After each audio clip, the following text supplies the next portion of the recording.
Thank you. Football is one of the oldest and most beloved sports in the world. Few games can claim a history as long, as varied, or as deeply woven into human civilization as football. It has been played in almost every culture and in nearly every age of recorded history, which is why it's fair to say that the story of football is, in many ways, the story of ancient civilization itself. Long before stadiums, television broadcasts, and multi-million-dollar transfers, people across the globe were kicking, chasing, and competing over a ball, for sport, for ritual, and sometimes even in the name of the gods. Evidence of football's earliest ancestors has been uncovered in the ruins of ancient Greek and Egyptian civilizations, as well as among the Maya of ancient Mesoamerica.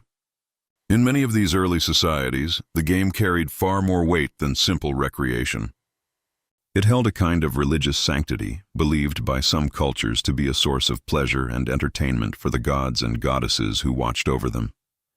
Matches were sometimes tied to ceremonies, harvest celebrations or offerings meant to please deities, blurring the line between sport and spiritual practice. Historical anecdotes from the era hint at just how central ball games had become to daily life.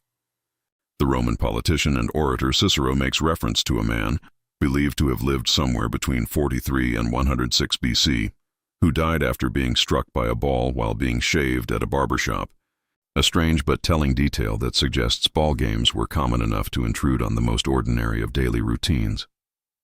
Physical evidence of these early football-like games has also survived the centuries. Yugoslav archaeologists once unearthed a statue depicting a man holding what appears to be a ball resembling a football, offering a rare visual glimpse into how ancient peoples represented the game in art. Even more remarkably, a leather ball reportedly used by ancient tribes for play is said to be preserved today in the British Museum, a small but powerful artifact, connecting the football fans of today to players who lived thousands of years ago. While evidence of ball games appears across many ancient cultures, China holds one of the strongest and most well-documented claims to football's early development. Traces of the game have been found dating back to between the 1st and 3rd centuries BC. Ancient Chinese military records describe a game similar to football that was known as cuju, sometimes translated simply as kickball. Unlike casual folk games played informally in villages, cuju had structure, rules, techniques, and even military applications, as it was reportedly used to help train soldiers in agility and coordination. Remarkably, the rules of cuju were formally compiled as early as 206 BC, making it one of the earliest examples of a codified ball-kicking sport anywhere in the world. From China, the game gradually spread to neighboring Japan and Korea, where it was adapted and integrated into local culture. A significant technological advancement arrived in the early 8th century with the introduction of inflated balls, which would have made the game faster, bouncier, and more dynamic than the solid or stuffed balls used previously. As cuju grew in popularity, it evolved beyond a purely military or recreational pursuit.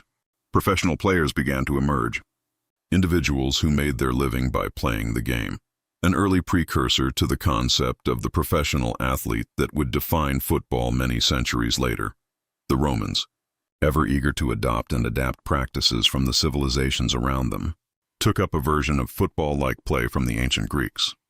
Roman society placed a high value on physical fitness, particularly among its soldiers, and there is historical evidence suggesting that popular Roman rulers considered the game essential to maintaining the physical readiness of their armies. Believing that ball games built strength, endurance, and quick reflexes, these rulers made the game compulsory training for their soldiers. This official endorsement helped the game flourish throughout the Roman world. When Roman legions conquered England in the 1st century AD, they didn't just bring their laws, roads, and architecture, they brought their games as well.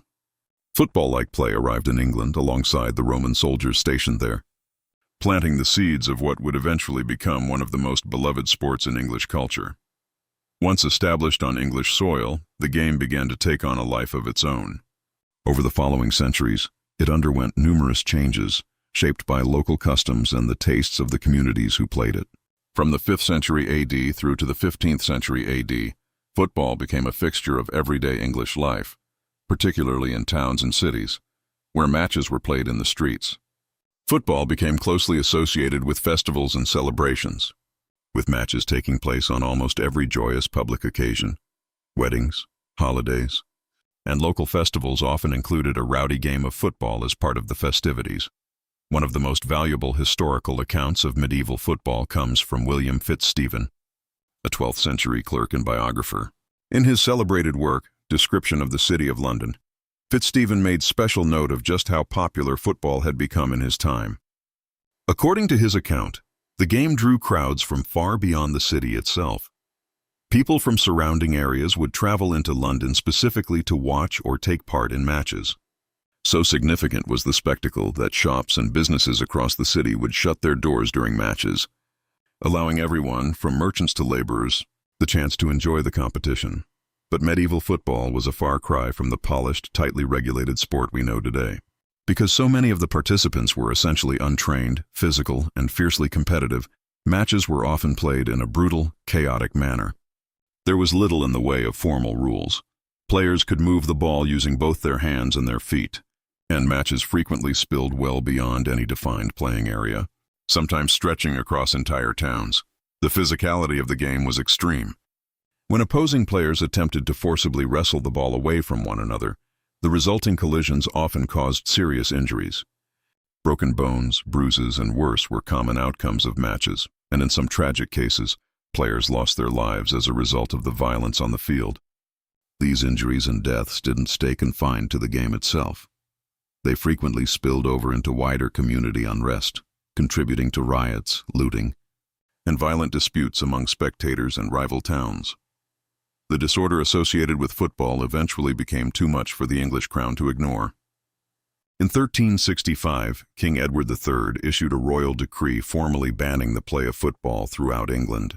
Those caught defying the ban faced a fine as punishment. The king's concerns weren't purely about public safety. Historians note that football's popularity was seen as a distraction from archery practice, a skill the crown considered vital for national defense at the time. Remarkably, this ban was not a short-lived measure. It persisted for roughly 350 years, spanning multiple generations and several reigning monarchs. It wasn't until 1603, near the end of the long reign of Queen Elizabeth I, that the ban on football was finally lifted, allowing the sport to legally return to English public life after centuries of official prohibition. The 17th century marked a turning point in football's evolution. Freed from centuries of legal suppression, the game began to shed some of its earlier brutality.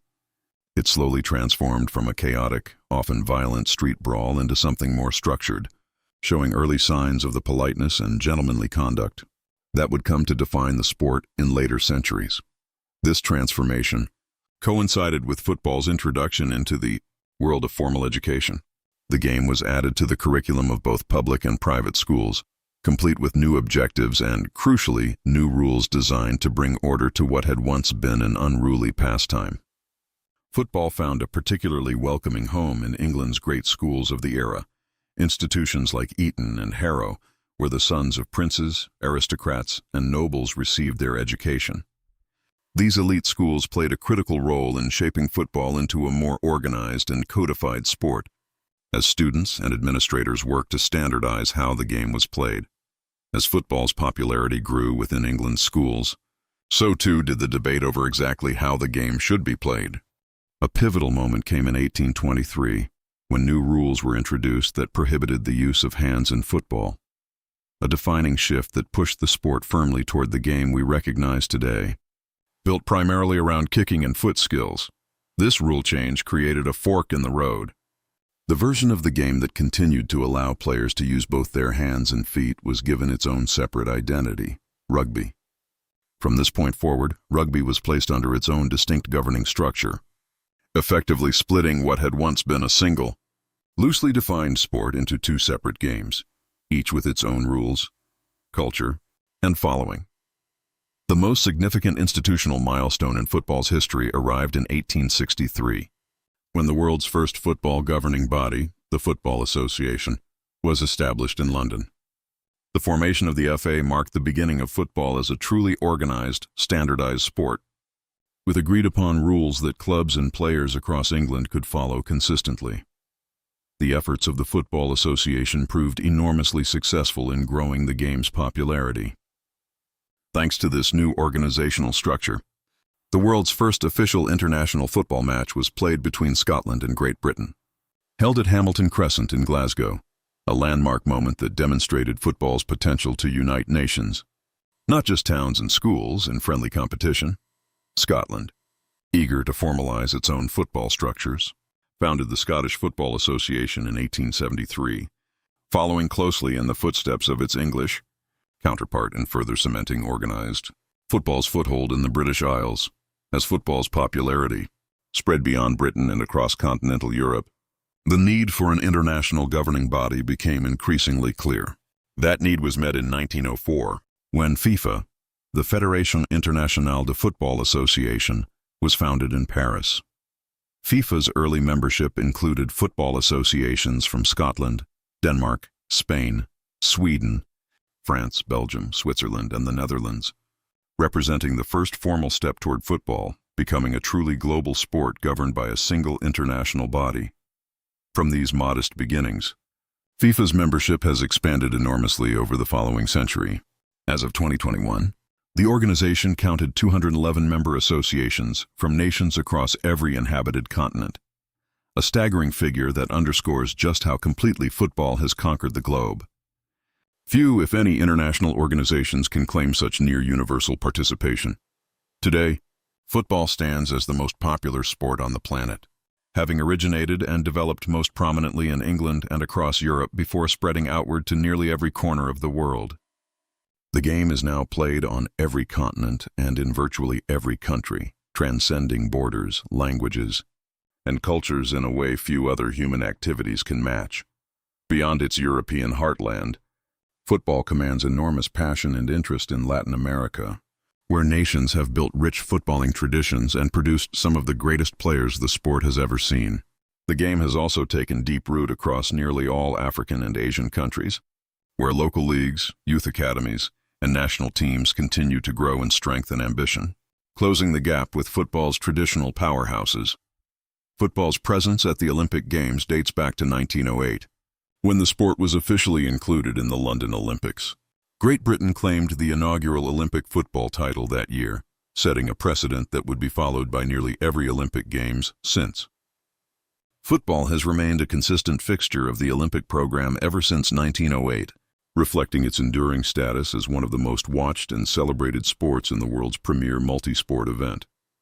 While the Olympics provided an early global stage for football, it is the FIFA World Cup that stands today as the sport's single most prestigious and widely followed tournament. The World Cup is generally considered the largest sporting event in the world after the Olympic Games themselves, drawing audiences that number in the billions across virtually every country on Earth. Such is the scale and influence of international football that the president of FIFA is, in many respects, regarded as an even more prominent global figure than the president of the International Olympic Committee. Historically, Europe and Latin America have dominated the World Cup, with the trophy rarely straying from these two footballing strongholds. Nations from these regions have consistently produced the sport's most iconic teams, players, and moments. Asian nations, meanwhile, have made real strides on the international stage, with teams from the continent managing to reach the World Cup semifinals, a significant achievement that speaks to the sport's growing depth and competitiveness. Outside its traditional centers of power, African football has also enjoyed landmark moments of its own. Nigeria's Olympic Football Championship stands as one of the clearest pieces of evidence for football's surging popularity and growing competitive strength across African nations. Success stories like Nigeria's have helped inspire greater investment in football infrastructure, youth development, and coaching across the continent, fueling hopes that African nations may one day challenge for football's very biggest prizes. Beyond the World Cup and Olympics, regional tournaments have also become massive draws in their own right. The European, Asian, and African football championships now rank among the most popular and closely followed football competitions in the world, offering fans a chance to see continental rivalries play out on a grand stage outside the four-year World Cup cycle. Football today is played by some of the most highly trained, closely scrutinized professional athletes in all of sport. The modern transfer market has become a spectacle unto itself, with players moving from one club to another for transfer fees that regularly reach into the tens or even hundreds of millions of dollars. This global marketplace for talent reflects just how commercially significant football has become, generating enormous revenue streams tied to broadcasting rights, sponsorships, and merchandising. Certain domestic leagues have risen to particular prominence on the world stage. The leagues of England, Spain, Italy, Scotland, Germany, France, the Netherlands, and Portugal are celebrated throughout Europe and beyond for the quality of football on display and the star power of the clubs competing within them. In South America, the leagues of Brazil and Argentina carry their own legendary status, having produced generations of players who would go on to become household names across the footballing world. From religious rituals performed in the ancient world, to military training exercises in ancient China, to the chaotic, brutal street matches of medieval England, football has undergone an extraordinary transformation over thousands of years. What began as a loosely defined ball game, one without fixed rules, boundaries, or even a clear name, has evolved into a precisely organized global sport, governed by an international body representing 211 nations. Football's history is, in many ways, a mirror of human civilization itself, shaped by empire and conquest, refined by education and social change, and ultimately embraced by nearly every culture on earth as a shared source of passion, competition, and joy.